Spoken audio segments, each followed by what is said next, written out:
G'day guys, Mac with the Ad Circle. Alright, you voted for it. 87% of you, and over 1,100 votes at this point, you wanted the salt. So strap in, strap on. I'm going in deep. Technically, we don't have all of the rules in our hands yet, so there's always time for some 30 copium. But if I take a dump on your plate, you don't need to see me do it to know when it's served up that it is a dump on your plate, even if I garnish it with some parsley. What was I saying? Oh, right. So, Games Workshop, yeah, they fucked up. Horus Heresy 3.0's refresh isn't just a stumble, it's a full-on train wreck, and just smacks of insult and disregard for the player base. This isn't the sort of edition update where things get polished or tweaked. No. This is a fundamental gutting of everything that made the Horus Heresy this unique, rich, creative experience that it once was. Oh, sure, without the wholesale change. And the leaks from the Liber books compared to the official PR spin, which tries very desperately to package this mess as some kind of natural evolution, they all tell the same story. The very heart and soul of what made Horus Heresy special, it's being surgically removed, piece by piece. The bespoke unit loadouts, the diverse war gear options, the freedom to build armies bursting with character that exemplify the things that you want in that army, that showcase the lore that drew us all in, all of that is vanishing like a fart in the wind. This is a hollowing out, okay? This is a slow death, completely misunderstanding the Horus Heresy gamer mindset and the creative playground that Horus Heresy once was. The community reaction for once has actually been volcanic. Yesterday it was 30 cope, as far as the eye could see. Today, people are slamming the Warhammer community articles like they're coked up 1984 Ron Jeremy. You don't have to look far to see just how furious players are. 4chan and Reddit threads have turned into battlegrounds. Forums are erupting with outraged voices. The comment sections beneath videos like this one on screen. Yeah, look at it. It's a mess. This is an official Games Workshop post, and it reads like a digital battlefield littered with the wrecks of shattered hopes and dreams. I'd hate to be the Warhammer community manager right now watching this mess unfold. And you know what? Honestly, this is exactly what should be happening. Because what Games Workshop is doing here isn't just a refresh or streamlining. It's a philosophical shift. It's a fundamental pivot away from player freedom and towards a locked-in, corporate-controlled vision that favors their bullcrap streamlined design over creativity and depth and the messy beauty of hobbyist expression, all while trying to spin it as some wonderful thing that they're taking away choices, and how somehow, because they've added a few stat lines in to do with leadership, they're adding narrative depth. Have you seen gambits? Have you seen challenges? Look, this thing that only independent characters do and will come up once in a game. Look how much we've fleshed out that system. They're lying to our faces. This isn't even better, and this isn't even more in depth. This is crap.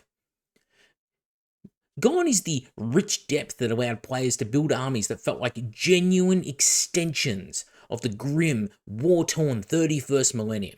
Gone are the options that let you tell your own story, to build your own narrative, and kitbash with abandon to create something truly personal, to make it your miniatures. The sandbox we've had for a decade and a half is shrinking. The game is being corralled into this sanitized box where units are reduced to bland, copy-paste entries, stripped of their flavor, their personality, their story. It's kind of like 40k, actually. The Horus Heresy Roundtable article, Refreshing the Rules article. It's a masterclass in PR doublespeak, filled with phrases like, not a wholesale change, and your armies are still viable. But when you strip entire units like Forge Lords and Siege Breakers and Tartarus Terminators of their power fists right out of the equation, those assurances just feel like empty lies. They even took Jagged-Eye Khan's bike. What kind of a sick bitch takes Jagged-Eye Khan's jet bike? They forgot to even give Gorgon Terminators their ranged war gear, so we already know that it needs a day one errata because nobody proofreads this crap. Inexplicably, they then go and randomly add more war gear to Linnean Terminators, but took it all away from everywhere else. It's so scattershot, my mind boggles at how they thought this was acceptable. Let's talk about those leaks, because whether you believe they were intentional or accidental, they've done more damage than I ever could. They've done more than any official announcement ever could, because they've peeled back the curtain to reveal the true direction of this edition. And it's not just disappointing, it's infuriating. The suspicion that these leaks might be a calculated marketing move, yeah, it's growing, and honestly, it wouldn't be surprising at all. It fits a pattern of bait and switch marketing where the community is fed these shitty half-truths and promises, while the real stripped down rules remain buried until someone cracks open the box early and reveals it was all a horrible nightmare. This is 30 Cope of the highest order. As the leaks, they look pretty legit to me, and the company has done absolutely nothing to reassure the community, which is the first thing you think they would do if the leaks were a lie. Oh, and the community's voice? Yeah, it's razor sharp. Ignore what you see on screen, here are some highlights that perfectly capture the mood. Quote, imagine being one of the influencers shilling for this edition and just seeing the community realise what shills you are. Yeah, the bitterness there, it's palpable. And it's not just aimed at Games Workshop, it's aimed at the influencers in the wider community who once felt like fellow fans and are now seen as just mouthpieces parroting corporate talking points rather than as true advocates of the hobby. This fracture within the community is a blow to their credibility. What about another quote? Oh, next to be adding a Terminator console. Oh, wait, a jump pack console. Oh, wait, a Forge. Oh. What about Tartarus Terminators with Power Fists? Lol, no. See, they're sarcastic. Oh, wait, it perfectly captures the experience of watching your beloved units vanish one after another. It's a purge of their identity, not just the rules.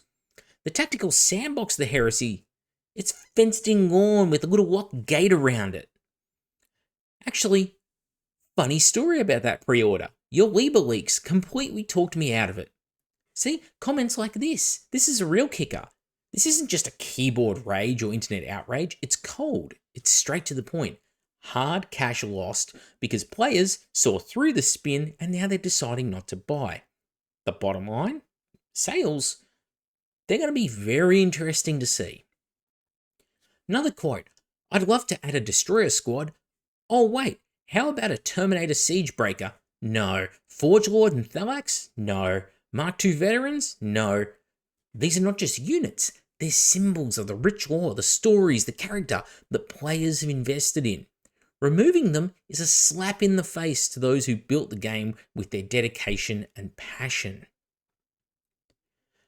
I've seen Games Workshop shooting their feet since 3rd edition 40k.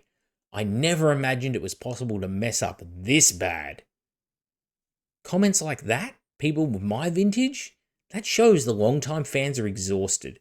This isn't just another edition flop. This feels like a betrayal so deep it threatens to unravel years of loyalty. And the frustrations, they go beyond just the rules. Stock shortages continue to plague the system. Corporate dishonesty, it clouds every announcement. And beloved fan content like the Astartes animation, they're being locked behind a paywall, alienating fans further. What you're seeing is a company that's not just out of touch, but actively antagonistic toward its core community, just thinking they know best. You don't know what you like, we've decided it for you. When players start hoping the new box sets flop, that's not bitterness, that's disillusionment. This is a community that once lived and breathed this hobby. Now it's feeling like it's being discarded by the company. One particularly poignant comment summed it up perfectly. They said the core issue longtime fans have voiced for years is that Games Workshop design team no longer writes for players, but for product turnover. It's the invalidate to reinvest model in full swing. They take away options, they force players to buy new boxes, and they call it balance. But when this happens to a system like Heresy, a system that used to celebrate hobby freedom and creativity, that wanted to really exemplify the whole Games Workshop motto of our world, your hobby, it feels like a betrayal of everything the game was built on. This has taken the love of the game out of it for me, one player lamented. And that line echoes the despair felt across the community. What about those players who now find their thousands of dollars in legit official purchase models rendered useless because the exact loadouts on their models, what they came with in the packet, the only option they had in the box, they're now legal? One player gave a brutal indictment of Games Workshop's disconnect. He said the models he built out of the box, as per the official instructions, are invalid. He was talking in particular here about his Templar brethren. They come with combat shields and bolt pistols. They can't be used together this edition. And that's how they come, with a bolt pistol arm with a shield stuck to it. He has no conversions. There's no creative workarounds. It's pure, compliant Forge World resin, and now worthless. Oh, okay, he can proxy it as something else, I suppose, or he can cut the arms off and glue on new ones, I suppose. Why should he have to? He bought them, he paid for them, he built them. It was his thing, you've taken it away from him. And he says, all right, I guess I'll wait for the DLC that fixes it. And that's not just sarcasm, that's cynicism. It's rooted in past experience of people having seen this bullshit before. They cut content, then they sell you the fix later, as an extra. For many, this endless churn of 40k editions, it leaves them burned out, and now Heresy fans are feeling the sting too. One comment that made me laugh, and cry a bit inside, was this gem. The sheer number of war gear changes, because we don't make the model, is ludicrous, especially when there are units like Legion Heavy Support Squads that explicitly require bits from multiple kits. No Power Fists on Tartarus Terminators when they're included in the same kit? Mono loadout Legion consoles? What's the point in Horus Heresy if it's not the last bastion of kit bashing and converting our Space Marines? It's like Games Workshop saw the bits of 40k that people didn't like and ensured that that was crowbarred into the Horus Heresy. The player base's wishes, they can be damned. And that's without even touching the Legion special rules, which are frankly anemic. Why can't we just have nice things? This is where the technical screw-ups meet the emotional betrayal. Rules are being dictated by product convenience or corporate who's still seething at the Chapter House lawsuit forcing writers to cull rangers because of a spreadsheet, not because of law or gameplay integrity. Games Workshop sells kits with parts that are now illegal in the game, such as the aforementioned Tartarus with Power Fists, which is a maddening contradiction. The "we don't make those bits anymore" excuse just falls flat on its face when some units require kit bashing as a core mechanic. The very thing that defined the Horus Heresy as an oasis for creative hobbyists is now being eradicated. What's the point if the game no longer supports the freedom to convert and create? You may as well play 40k and at least have Xenos factions. Now, let's pivot away from that to the corporate fiction, to the designer roundtable. There's this lovely little piece with quotes from Andy and Neil. This is where the mask truly slips. They wax lyrical about creative freedom, about kit bashing, about building narrative-rich, improvised armies. It sounds great, right? Except when you compare it to what's actually in the Liber books, it's all smoke and mirrors. Andy's comment about not forcing converted units into the Liber, it sounds like a respect for the player creativity, but in reality, if a unit is in the Liber, it doesn't exist. Your White Scars with your bike command squad, gone. Want to run your own take on a Forge Lord or a theme console? Tough luck, no rules, no existence. Neil's praise for the Sat9 command squads is treated as some kind of fun one-off, not a blueprint for actual support, and he talks about journal tacticas as if they're somehow patch the holes later in the system by drip feeding content in as PDFs down the line. This isn't design, it's deflection, it's damage control. You can't have it both ways. Either the game supports modular, narrative-driven play, or it's a shallow, rigid pool with one loadout per unit, where essentially all units in your army are like a special character now. They come this way, that's who they are, that's their personality. And right now, it's mostly that. And it's choking out the passion, the creativity of the fan base. People aren't just upset, they feel lied to. The marketing promised minor tweaks, not wholesale change, and backwards compatibility. Your armies will not be invalidated. They lied. The Liber books delivered mass removals and suffocating inflexibility. Pre-orders are being cancelled. Longtime fans who kept the flame alive during the Forge World years, when basically no one else cared, they're turning their backs. Their armies, painstakingly crafted to be lore accurate and full of character, are being rendered invalid overnight. And to add insult to injury, many of the removed units remain on sale and are still promoted in official kits. That's not just bad communication, it's outright consumer disrespect. Alright, I know what you're thinking right now. You're sitting there, maybe even seething watching this video, muttering things like, fucking out of circle, salty bastard, never has a nice thing to say. Come on, this happens every edition. Players always freak out, they cry doom and gloom, they say, this is the end of the system, but somehow Games Workshop in the edition, they survive just fine.